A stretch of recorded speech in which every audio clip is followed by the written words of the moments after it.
每天坐6小时以上可能会增加早逝风险，这一话题经常在网络上引起了广泛热议。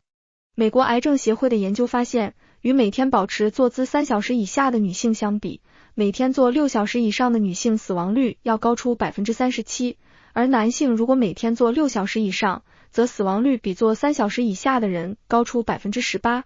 总的来说，坐的时间越长，死亡率就越高。有些人可能觉得这种说法有些夸张，但也有人深感自己因长时间坐着办公，身体状况逐渐下滑。况且中医也有久病伤肉的说法。那么长时间坐着真的会对身体造成危害吗？这个说法其实并不夸张。越来越多的研究表明，久坐会对大脑、心脏等重要器官造成损害。虽然坐着比站着、走着更舒服、更省力，但长期久坐却可能是离死亡最近的一个姿势。首先，久坐会伤及大脑，甚至可能诱发老年痴呆。因为久坐时，血液主要集中在下肢，导致大脑供血不足，相对缺氧，这会降低思维的活力，甚至成为老年痴呆的一个重要诱因。美国加利福尼亚大学的研究人员在科学公共图书馆杂志上报告说，久坐不动的人，大脑中负责记忆的区域厚度会变薄，这是认知能力下降和痴呆发生的前兆。而且，即使进行高强度的身体锻炼，也不足以抵消长时间坐着给大脑带来的负面影响。其次，久坐会伤及血管，加速动脉硬化。久坐不动导致脂肪燃烧减少，血液中的胆固醇含量升高，同时腿部肌肉收缩减少，下肢血液流速减慢，增加了血栓的发生率。如果每天固定在一个坐姿上超过3小时，患下肢深静脉血栓的风险就会增加2倍。一旦这个深静脉血栓随着血流流到肺部血管，就可能引发比心梗还要致命的肺栓塞。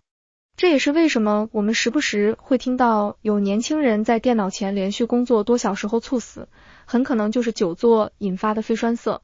对于中年人来说，如果本身就有血脂高、血液粘稠度高或糖尿病等问题，长时间坐着更会增加肺栓塞的发生风险。再者，久坐还会伤害肠道，增加结肠癌的风险。久坐的人肠道蠕动减慢，容易导致便秘，而便秘会增加有害成分在肠道内停留的时间，刺激肠黏膜，加上腹腔、盆腔、腰部血液循环不畅，肠道的免疫功能会下降。除了便秘外，还会增加结肠癌的风险。此外，久坐还会引发糖尿病。现在糖尿病高发，除了饮食因素外，运动机会太少是一个非常重要的原因。